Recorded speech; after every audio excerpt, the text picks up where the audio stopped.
തമിഴ്നാട് രാഷ്ട്രീയത്തിൽ ഒരു വമ്പൻ മരമാണ് ഇപ്പോൾ കടപുഴകി വീഴാൻ പോകുന്നത്. അണ്ണാ DMK എന്ന പാർട്ടി അതിന്റെ അവസാന നാളുകളിലേക്ക് നീങ്ങുകയാണ്. ചോർച്ചയുള്ള ഒരു തോണിയിൽ നിന്ന് ആളുകൾ ചാടി രക്ഷപ്പെടുന്നത് പോലെയാണ് ഇപ്പോൾ ആ പാർട്ടിയിലെ കാര്യങ്ങൾ.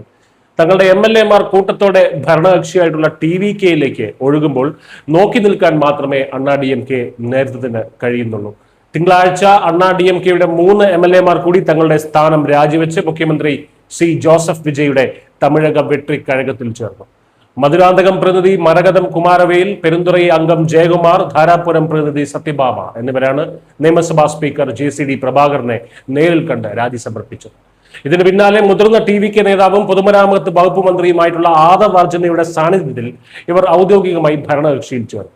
ഇതൊരു അപ്രതീക്ഷിത നീക്കമായിരുന്നില്ല. മെയ് 13 നടന്ന വിശ്വാസ വോട്ടെടുപ്പിൽ പാർട്ടിയുടെ വിപ്പ് ലംഘിച്ച് ഇവർ മുഖ്യമന്ത്രി വിജയുടെ സർക്കാരിന് അനുകൂലമായി വോട്ട് ചെയ്തിരുന്നു. കൂറുമാറ്റ നിരോധന നിയമപ്രകാരം അയോഗ്യരാക്കപ്പെടും എന്ന വലിയ റിസ്ക് എടുത്തിട്ടാണ് ഇവർ ഈ ഒരു നീക്കം നടത്തിയത്. നിയമസഭാ തെരഞ്ഞെടുപ്പിലെ കടുത്ത തോൽവിക്ക് ശേഷം അണ്ണാ DMK-യിൽ ആരംഭിച്ച വലിയ പൊട്ടിത്തെറികളുടെ തുടർച്ചയാണിത്. മുതിർന്ന നേതാക്കളായിട്ടുള്ള SP വേലുമണിയും CV ഷൺമുഖവും നയിക്കുന്ന വിമത വിഭാഗത്തിലെ 30 MLA-മാരിൽ ഉൾപ്പെട്ടവരായിരുന്നു ഈ 3 പേര്. എന്നാൽ വിമത ക്യാമ്പിലും കാര്യങ്ങൾ അത്ര ശാന്തമല്ല.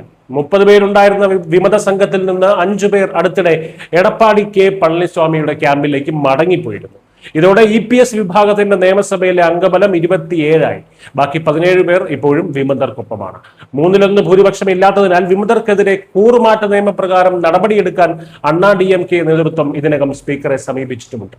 ഒഴിവന്ന ഈ 3 സീറ്റുകളിൽ ഉടൻ ഉപതെരഞ്ഞെടുപ്പ് നടന്നേക്കും. രാജിവെച്ച നേതാക്കൾ TVK ടിക്കറ്റിൽ ജനവിധി തേടാനാണ് സാധ്യത. കൂടുതൽ വിമത MLA-മാർ വരും ദിവസങ്ങളിൽ TVK-യിലേക്ക് പോവുകയോ അല്ലെങ്കിൽ പളനിസ്വാമി ക്യാമ്പിലേക്ക് മടങ്ങി വരികയോ ചെയ്തേക്കാം. സ്വന്തം പാർട്ടിയിലെ നേതാക്കളെ ഒപ്പം നിർത്താൻ കഴിയാതെ നേതൃത്വം പാടുപെടുമ്പോൾ അണ്ണാ DMK എന്ന ദ്രാവിഡ പ്രസ്ഥാനം വലിയൊരു തകർച്ചയുടെ വക്കിലാണ് എന്ന് തന്നെ പറയാം. എന്നാൽ ഈ തകർച്ച നോക്കി മാറി നിന്ന് പുഞ്ചിരിക്കുന്നത് മറ്റാരുമല്ല, സാക്ഷാൽ BJP-യാണ്.